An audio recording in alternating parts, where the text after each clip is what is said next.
What is the example of liquid in solid? बताओ। Sodium amalgam. बताओ क्या है? Sodium, small amount of mercury present inside the sodium solid, that's why it is called liquid in solid. Is it clear? Today I am going to discuss with you a very important topic, that is the solubility. Okay, so let's start solubility. Solubility.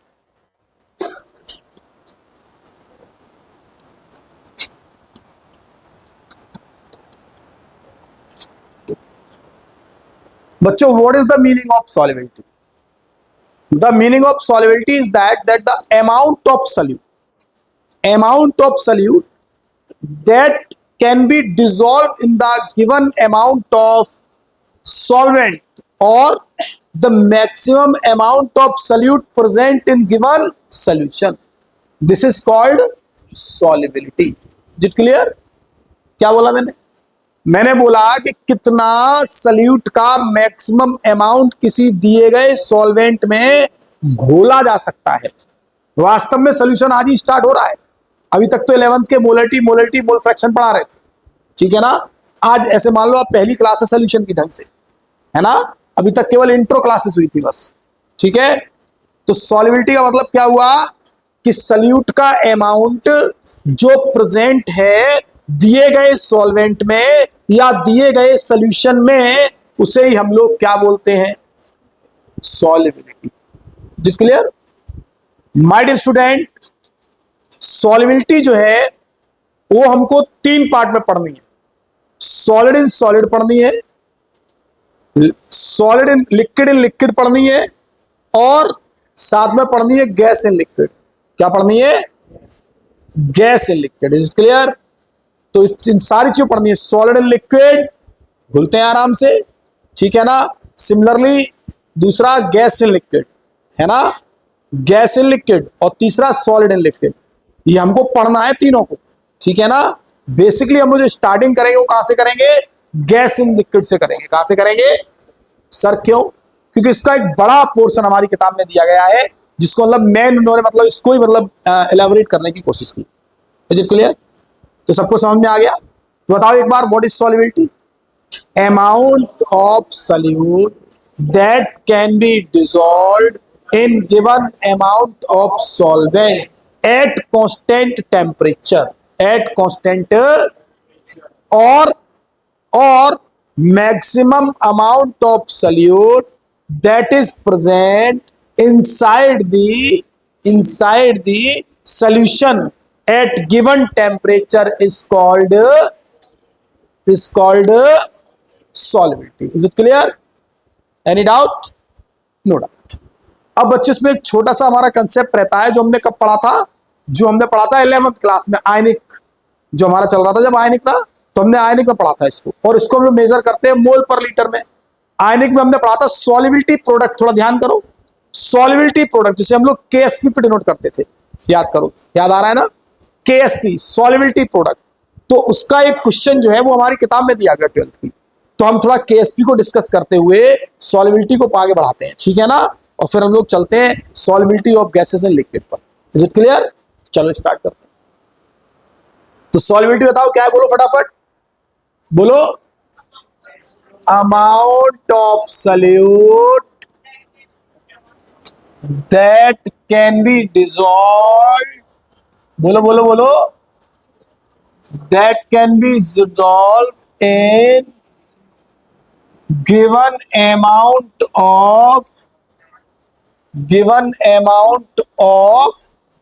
जल्दी बोलो, solvent at constant temperature, या फिर क्या है बोलो, और बोलो बोलो, maximum amount of solute that present in given solution,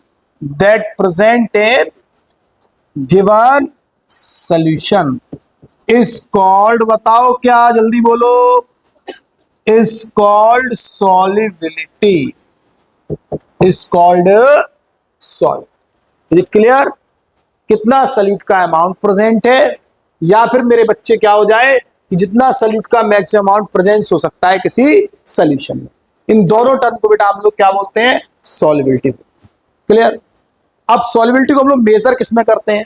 it is measured in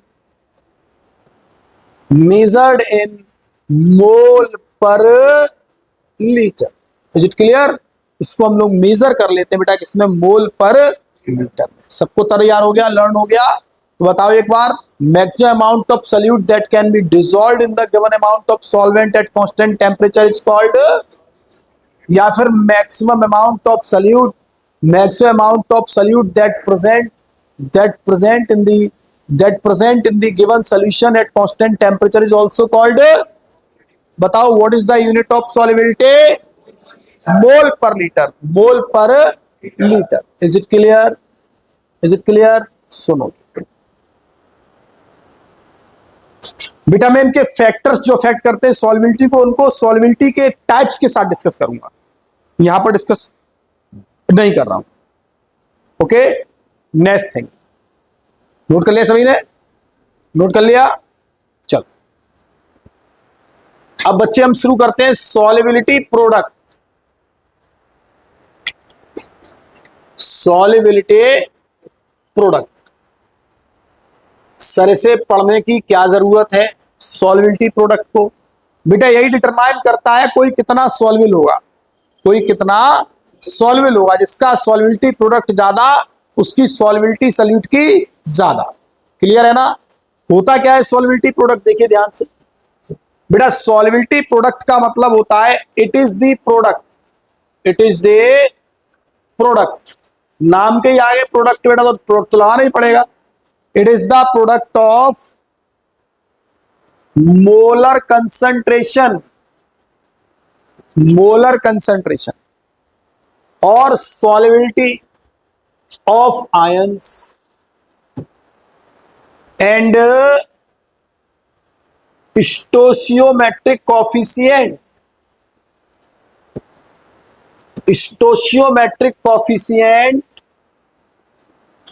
raised as power,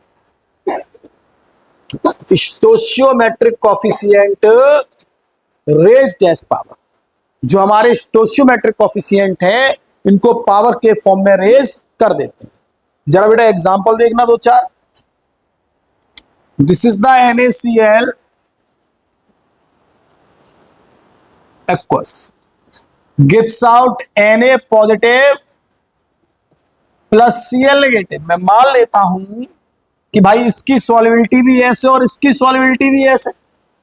अब बताओ बच्चों, इसका स्टोशियोमेट्रिक कोफिशिएंट कितना है? एक एक है कि नहीं? बताओ एक एक है कि नहीं? यहां भी बन होगा और यहां पर भी बन होगा। बताओ इसका KSP क्या हो जाएगा? KSP is equal to S into S. It means KSP is equal to S square. Sir KSP क्या है मेरे बच्चों? KSP जो है वो सॉल्युबिलिटी प्रोडक्ट है। क्या है बोलो? Solubility product. Okay, one more example, one more example. This is the ZnOH का होल ट्वाइस। हम देखेंगे this is Zn+2 aqueous and this is 2OH negative aqueous. Is it clear? This is Zn+2 aqueous and this is 2H negative aqueous. फिर हम बताओ बेटा इसको क्या मानेंगे? बताओ बच्चों इसको क्या मानेंगे? S। अब बताओ इसका स्टोशियोमेट्रिक कोएफिशिएंट कितना है? 2। तो ये कितना हो जाएगा? 2S। whenever we write the KSP, okay, so we write S to power 1 because here is also 1, am I right, into 2S to power 2. Why? Because its stoichiometric coefficient is 2. So what is the value we get? S into 4S square is equal to 4S cube. Is it clear or not? Is it clear or not? Is it clear or not? समझ में आई बात? और देखो example, we write more example, pay attention. एक बढ़िया example लिखता हूं आपके लिए। मैं लिखा यहां पर AlOH whole thrice aqueous. Al+3 negative. Is it clear? बताओ इसके लिए क्या लिखेंगे, S लिखेंगे या 2S या 3S, क्या लिखेंगे? S, because this is the 1, so this is S। Multiply, बताओ ये कितना S लिखेंगे? 3S, और इसकी पावर भी कितनी आएगी? 3, तो ये किसके बराबर होगा? KSP। So what we get? 3 3 जा 9, 9 27, और 27 S की पावर। बताओ समझ में आया कि नहीं? बताओ समझ में आया कि नहीं? S यहां पर क्या है? सॉल्युबिलिटी है, और KSP यहां पर क्या है? सॉल्युबिलिटी प्रोडक्ट है। क्या है बोलो? Solubility product. ओके, नोट कर लो फटाफट इसको। फिर अभी एनसीईआरटी का क्वेश्चन बोल रहा हूं आपके लिए, इसको करवाते हुए तुरंत आगे बढ़ेंगे। अब मैं क्वेश्चन लिख रहा हूं एनसीईआरटी का, मेरे हिसाब से शायद 1.26 question.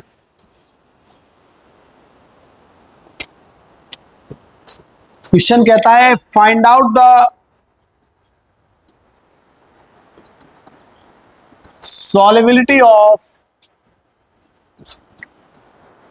Cu+2 and S-2 ions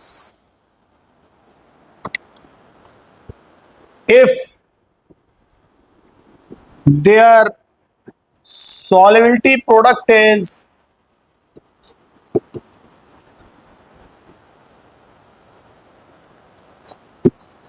मैं डाटा को चेंज कर रहा हूं इसलिए आपको करने में दिक्कत ना हो, ठीक है ना?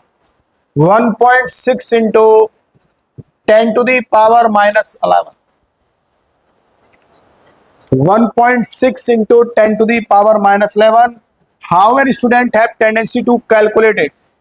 How many students are capable? Please raise your hand. कितने बच्चे कर सकते हैं? बोलो आंसर, बताओ मुझे कितने बच्चे कर सकते हैं? मैं थोड़ा और सरल करता हूँ। Find out the solubility of Cu+2 ion and Cu+2 S-2 of CuS। चलो अब कर लो। अब see here,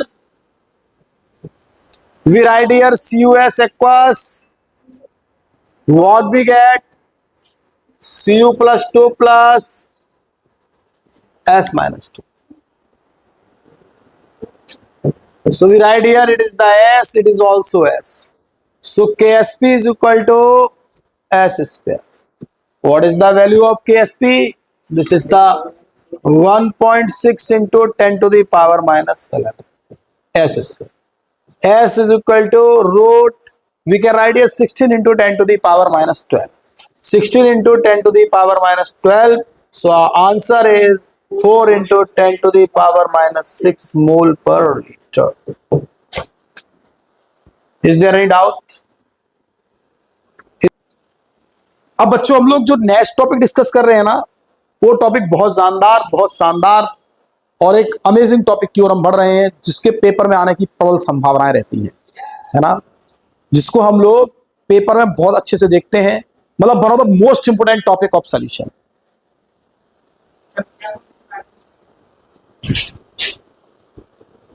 लाइट ब्लिंक कर रही है, ब्लिंक ही करती है एक्चुअली, रिकॉर्डिंग चल रही है तो फिर हम बात नहीं कर सकते आपसे, ठीक है?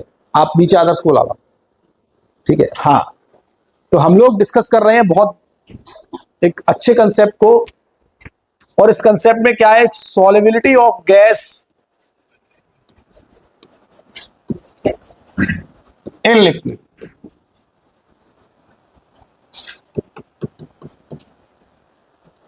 Solubility of gas in liquid. मेरे प्यारे बच्चों, कितनी बढ़िया बात है कि हम लोग को पढ़ना है गैस की सॉल्युबिलिटी को, किसमें? लिक्विड। क्लियर? डेफिनेशन तो कुछ आप लिख ही सकते हैं इसकी, सरल से बताओ क्या डेफिनेशन हो जाएगी? Amount of gas present in given solution at constant temperature. अब चूंकि हम लोग बात ही कर रहे हैं गैस और लिक्विड की, तो हमको लिखना भी वही होगा, तो क्या लिखेंगे बताओ? Amount of gas present in the given liquid at constant temperature. Is it clear? बताओ बेटा, ऐसे हम लोग क्या बोलते? बोलो बोलो क्या बोलते? बोलो solubility of gases in liquid. Any doubt? लिख दे फटाफट, तो लिख लो आप लोग, चलो लिख लो। maximum amount of gas that present in the given liquid solution. Gas that present in given liquid solution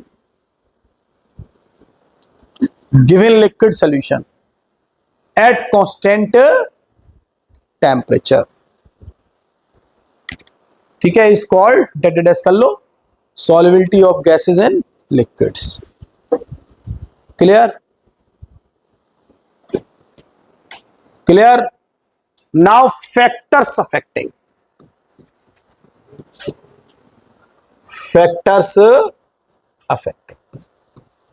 भाई कौन कौन से फैक्टर इनको अफेक्ट करते हैं? फैक्टर्स अफेक्टिंग, कौन कौन से फैक्टर दिक्कत क्रिएट करते हैं, इस पे आओ बात कर लेते हैं। फैक्टर्स अफेक्टिंग, तो सबसे जो पहला फैक्टर है और बहुत इंपॉर्टेंट है, दिस इज योर प्रेशर।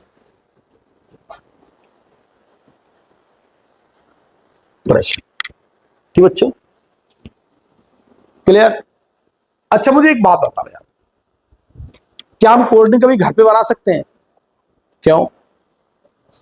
अरे तो कोल्ड ड्रिंक का कॉम्पोजिशन क्या होता है? बोलो बोलो, सब लोग बोलो बोलो बोलो। गैस होता है और शुगर का सोल्यूशन होता है और थोड़ी बहुत कलरिंग फ्लेवर मिला देते हैं, बस ये तो होता कोल्ड ड्रिंक। तो कुछ और होता है? तो मतलब गैस ही तो घोली जा रही है मैक्सिमम लिक्विड में, तो हम तो अपने मुंह से ऐसे लगाए भर दें गैस, लो या पी लो, CO2 निकलती है मुंह से भाई, क्या हम भर सकते हैं? बताओ बताओ बताओ। अरे सर आप ऐसे क्या, चलो हम एक ऐसा पाइप बनाते हैं, एक पाइपलाइन 4-5 उसमें से लगा लेते हैं ऐसे पाइपलाइन, फिर 5 लोग फूंक मार दे, भर जाएगा क्या? भर जाएगा क्या? नहीं भर भरेगा, थोड़ा अमाउंट चला जाएगा, लेकिन लार्ज अमाउंट जो गैस का है वो हमको नहीं मिलने वाला है। सर क्यों नहीं मिल रहा है? रिप्लाई करिए, क्यों नहीं मिल रहा है? बताइए बताइए। प्रेशर कम होगा, आपने बोला प्रेशर कम होगा। अगर हम लोग प्रेशर बढ़ा देंगे तो क्या ज्यादा गैस घुल जाएगी? बिल्कुल, कांस्टेंट टेम्परेचर पर। किस पर बोलो? कांस्टेंट टेम्परेचर गड़बड़ करोगे तो फिर गड़बड़ हो जाएगा ना, तो कांस्टेंट टेम्परेचर पर। तो हम कह सकते हैं कि जितना ज्यादा प्रेशर उतनी ज्यादा गैस किसके अंदर? किसके अंदर? Liquid. Clear? Any doubt? Any doubt? अच्छा मुझे एक बात बताओ, अब मुझे एक बात बताओ कि जितनी ज्यादा गैस, जितना ज्यादा प्रेशर उतनी ज्यादा गैस। अब जो गैस लिक्विड के अंदर गई है वो क्या करेगी? उसके अंदर रहना चाहेगी? आपने हाई प्रेशर से भर के रखी है तो क्या निकलना चाहेगी ना? निकलेगी तो कहां प्रेशर लगाएगी? ऊपर। कहां? सरफेस पर। कहां लगाएगी? सरफेस पर। कहां लगाएगी भाई? एस्केप तो सरफेस से ही होगी ना, तो कहां प्रेशर लगाएगी? जैसे मान लो कि आपको जबरदस्ती घर वाले पर्दे उठा दें, तो पढ़ सकते हो क्या आप बाई प्रेशर? नहीं पढ़ सकते ना। ऐसे ही आपने जबरदस्ती गैस घुसेड़ दी, अपने खुला छोड़ दिया ढक्कन उसका, गैस फट जाएगी। इसलिए देखा आपने कोल्ड ड्रिंक्स को क्या करा जाता है? भर के तुरंत सील पैक किया जाता है, किया जाता है ना, इसलिए कि गैस निकलने ना पाए, और उसको बहुत हाई प्रेशर पे भरा जाता है, बहुत हाई प्रेशर, है ना। तो बताओ फिर मतलब प्रेशर कैसे अफेक्ट करेगा सॉल्युबिलिटी को? सारे बच्चे बोलो, प्रेशर कैसे अफेक्ट करेगा? बोलो ना, मैं समझ नहीं पा रहा हूं, तेज बोलो। प्रेशर बढ़ेगा तो किसकी? किसमें? लिक्विड। क्लियर? इसी बात को हेनरी साहब ने अपने शब्दों में कह दिया।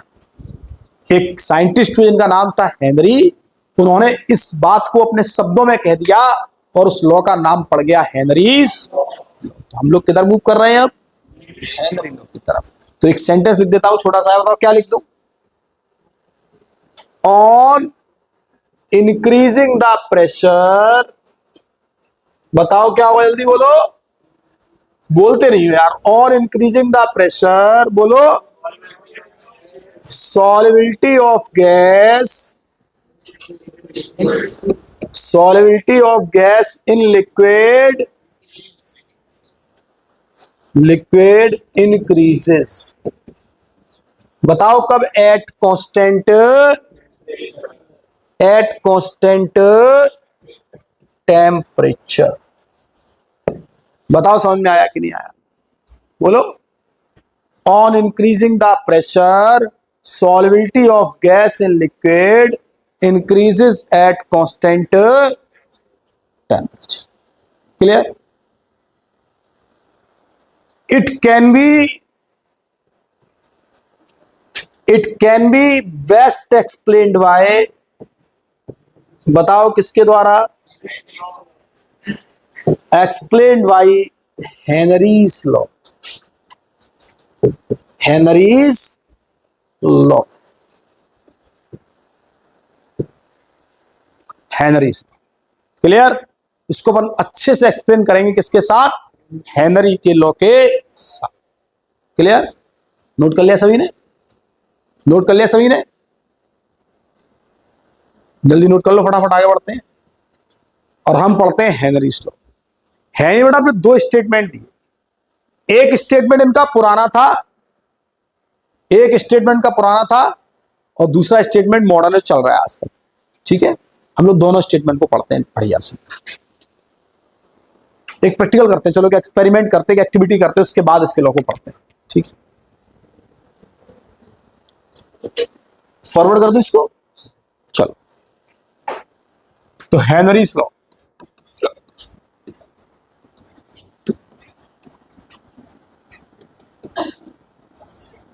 This is the old statement.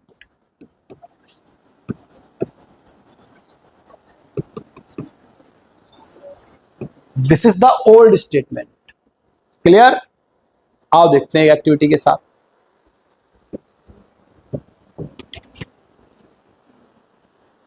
This is one container. This is another container. Both contain water as a solvent.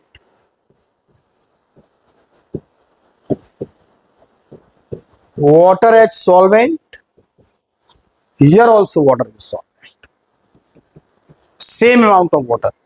कोई बदलाव नहीं दोनों में।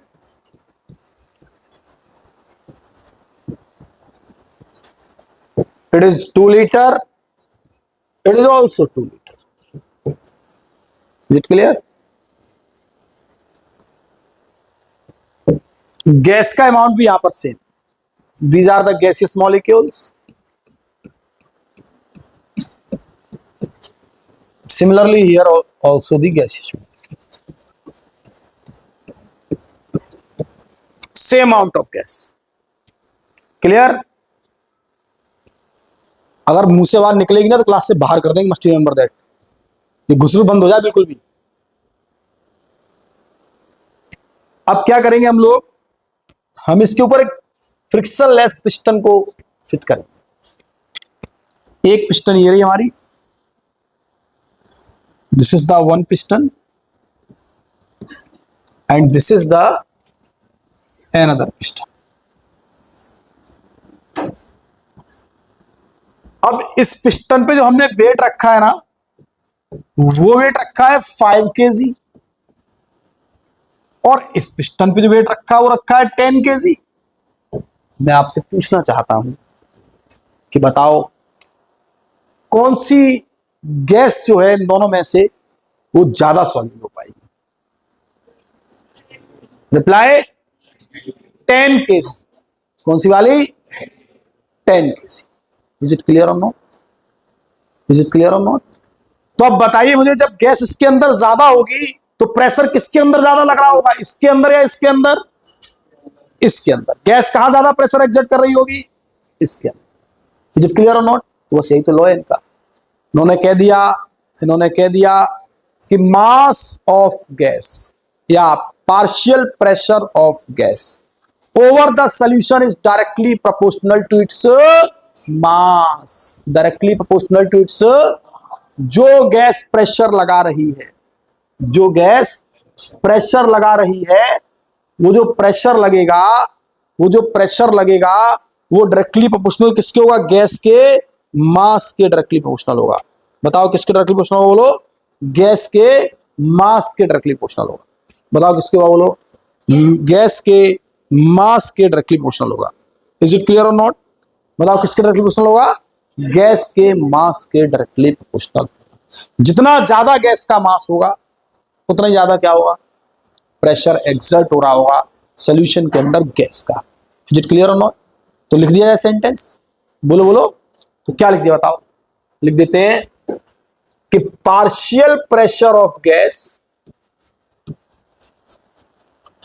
Partial pressure of gas over the solution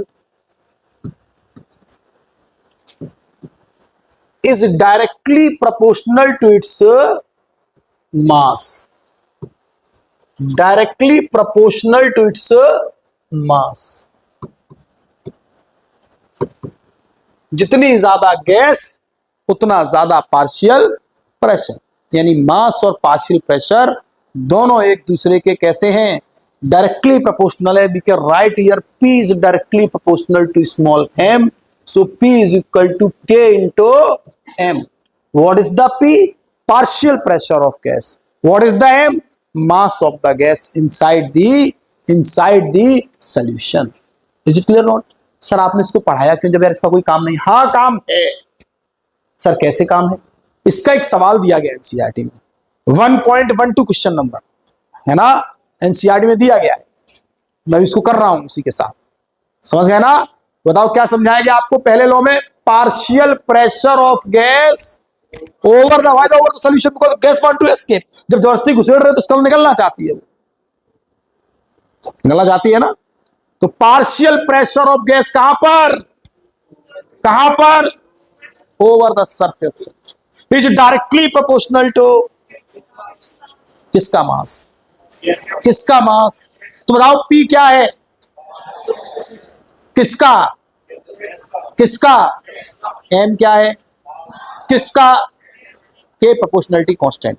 के is the proportionality constant. Is it clear और not? Clear और not? Okay, note कर लिया आप सभी ने इसको? चलिए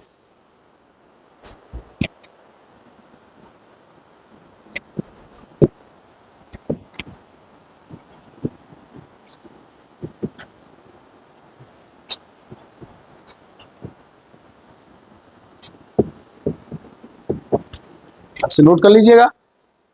मैं एक सवाल करवा रहा हूं एनसीईआरटी का, अपने आप करके दिखाएंगे। Be exert more pressure, be exert more pressure. समझ में आ गया? तो बोलो एक बार मेरे साथ, क्या कहता है first statement?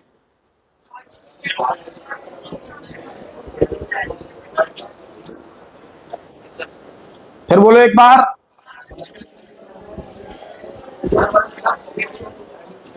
is directly proportional to its mass. Any doubt? Okay. Next question पढ़ दो जरा एक बार। मुझे वैसे याद है, पढ़ सकता हूं क्वेश्चन को, लेकिन आप पढ़ दो, थोड़ा डाटा गड़बड़ हो जाएगा। पढ़ दो, पढ़ो।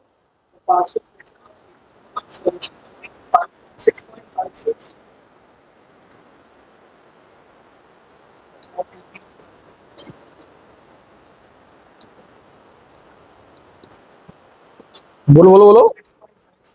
ओवर द है नहीं, ओवर द सोल्यूशन। हाँ, containing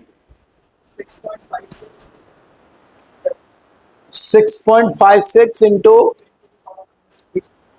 gram ethane is 1 bar. Very good. If the solution contain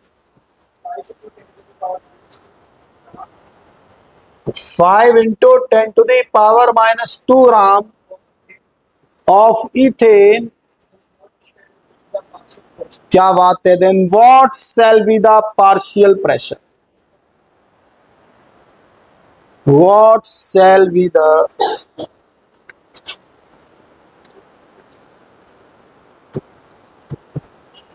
partial pressure? बच्चों सवाल का हिंदी वर्जन समझते हैं।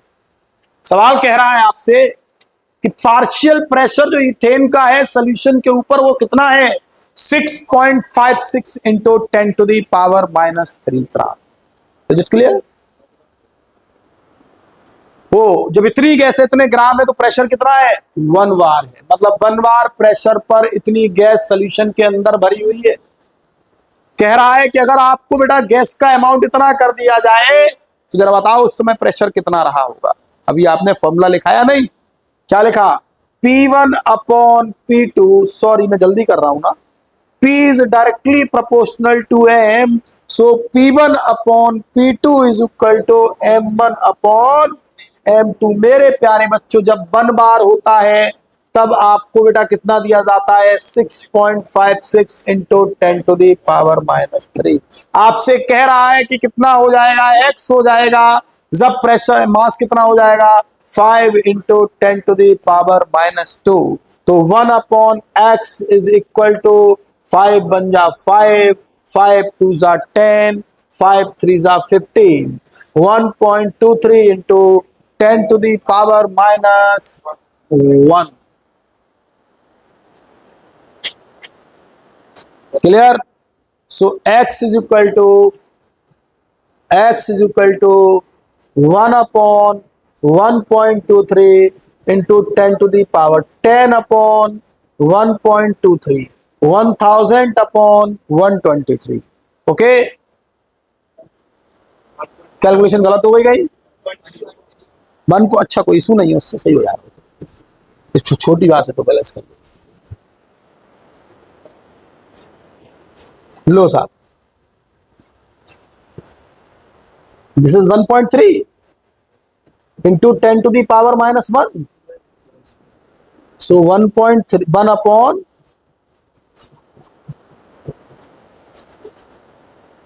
ये cancel,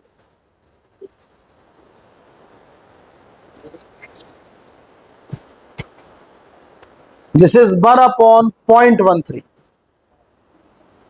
100। Now find out answer. 13 7 जा 13 8 जा 13 8 जा 13 8 जा, ज्यादा हो जाएंगे क्या, 13 7 जा कितने हो बताओ, 91, 9 बच जाएगा, 90 हो जाएगा, तो 7.6 वार। इज इट क्लियर और नॉट? क्वेश्चन आप तक पहुंचाया नहीं, क्वेश्चन आप तक पहुंचाया नहीं, जो पढ़ाया बिल्कुल उसी को अपन ने अप्लाई करा है ना। P is directly proportional to M, जब P 1 बार था तो मास कितना था, 6.5 इंटू 10⁻⁻3। उसने कहा कि अगर मास इतना हो जाए, अगर मास इतना हो जाए तो प्रेशर कितना होगा, तो x निकाल। कोई डाउट बताओ फटाफट, ओके नोट कर लो इसको फटाफट। क्लियर?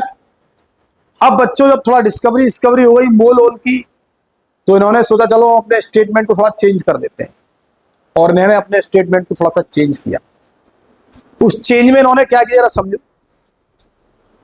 उस चेंज में इन्होंने ये करा, इन्होंने बोला कि जो पार्शियल प्रेशर ऑफ गैस होगा ना, वो मोल फ्रैक्शन है ना, वो मोल फ्रैक्शन ऑफ गैस के डायरेक्टली प्रोपोर्शनल। मास को हटाए किसमें कर दिया, मोल फ्रैक्शन किसमें कर दिया। बस यही इनका क्या हो गया, मॉडर्न स्टेटमेंट हो गया। क्या हो गया, मॉडर्न, जो आपको पेपर में लिख के आना है, ठीक है ना, मॉडर्न स्टेटमेंट।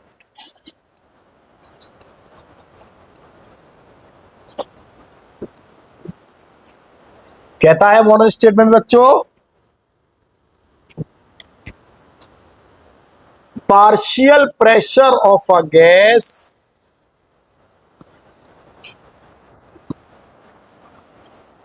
बताओ कहा, over the solution is directly proportional. बताओ किसके, इज डायरेक्टली प्रोपोर्शनल, बताओ किसके, डायरेक्टली प्रोपोर्शनल टू, बोलो किसके, to mole fraction of gas.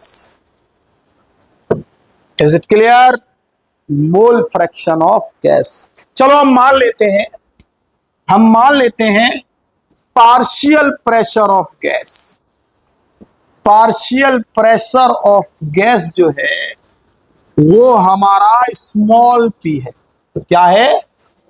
Small P. मान लेते हैं जो मोल फ्रैक्शन ऑफ गैस है वो कितना है? वो है मेरे बच्चों चाई, इसमें गैस और लिख देता हूं गैस, जिसको हम लिखते हैं n gas upon n gas plus n solvent, n solve. Is it clear? Is it clear? ध्यान रखेंगे, if pressure is very low, if pressure is very low, बहुत लो अगर प्रेशर हो जाए तो चाई जी को लिख सकते हैं n g upon n solvent. Sir क्यों, कौन सी खुशी में? कोई खुशी नहीं भैया। जब गैस के मोल बहुत कम होंगे तो हम क्यों अपनी कैलकुलेशन को बढ़ाते फिरेंगे? हम सोच लेंगे प्लस करके ही क्या इसको बड़ा कर देगा, जब खुद ही बहुत कम है तो, है कि नहीं? तो क्या लिख लेंगे? N gas upon n, have you know about the n? Number of moles of gas, number of moles of gas plus number of moles of solvent. Is it clear? Sir law क्या कहता है? मेरे बच्चों law हमसे ये कहता है, law हमसे ये कहता है, लॉ हमसे ये कहता है, क्या कहता है लॉ? हमसे ये कहता है, सुनिएगा, लॉ हमसे ये कहता है according to law, according to law. बच्चों लॉ हमसे ये कहता है, लॉ हमसे ये कहता है, लॉ हमसे क्या कहता है? लॉ हमसे कहता है P is directly proportional to mole fraction of gas. Is it clear? Law हमसे कहता है P is equal to KH into chai gas. Is it clear? यहां पर KH क्या है? KH is Henry's constant. KH is Henry's constant. बाकी सब मैं आपको एक्सप्लेन करके लाया हूं। क्लियर है कि नहीं? थोड़ी सी एक दो बात और समझ लो। At STP partial pressure, sorry छोड़ो, एसटीपी छोड़ो, ऐसे ही समझ लो 1 atm is equal to 1.013 bar. Is it clear? 1 atm is equal to 10 to the power 5 Pascal. 1 atm is equal to 760 mmHg और 1 atm is equal to 760 torr। एक unit बताता हूं मैं, पसाई, साई जिसको कहते हैं अपन, लेकिन उसको लिखवा नहीं रहा हूं, ठीक है ना? तो ध्यान रखेंगे यूनिट कन्वर्जन का भी प्रेशर वेशर यूज होगा तो आप कन्वर्जन में कंफ्यूज ना हो, ठीक है ना? पास्कल भी यूनिट हो सकती है, बार भी यूनिट होती है, mmHg millimetre mercury, millimetre mercury, बेटा टॉर भी यूनिट हो सकती है। These are the units of pressure, these are the units of the pressure. Any doubt to any student? बताओ किसी बच्चे को कोई समस्या? बताओ क्या बन के आया formula? P is equal to, speak loudly, दिल खोल के बोलो, आवाज नहीं आती। P इज इक्वल टू चाई जी या चाई gas? Okay, what is the P? Partial pressure of gas. कहां पर? बाहर या अंदर? किसके अंदर? सॉल्यूशन के अंदर। किसके ऊपर? सरफेस के ऊपर। किसके डायरेक्टली प्रोपोर्शनल है? सही बात है, जितना ज्यादा मोल फ्रैक्शन होता जाएगा गैस का पार्शियल प्रेशर उतना ही बढ़ता जाएगा। इस प्रकार के लॉ को हम लोग क्या कहते हैं? बताओ, इस प्रकार के लॉ को हम लोग क्या कहते हैं? P is equal to KH into, सुनाओ एक बार लॉ, सुनाओ सारे बच्चे सुनाओ।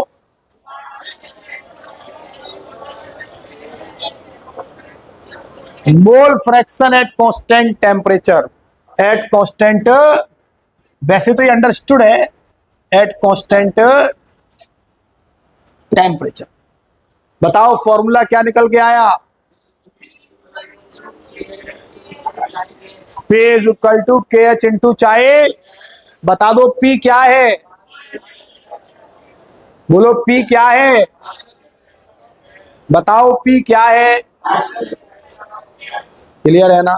पी क्या है, बताओ के एच क्या है, के एच क्या है, चाई जी क्या है, बताओ मोल फ्रैक्शन ऑफ गैस का फॉर्मूला क्या होगा, n gas upon n gas plus n solvent. बताओ एन गैस क्या है, number of moles of gas. बताओ n gas plus n solvent, n solvent number of moles of solvent, तो number of moles of solvent है ना plus number of moles of gas. Is it clear और not? This is called our Henry's law, this is called अवर। सबको याद हो गया कि नहीं हुआ? सबको याद हो गया? एक बार सारे बच्चे सुनाएंगे, सुना जरा।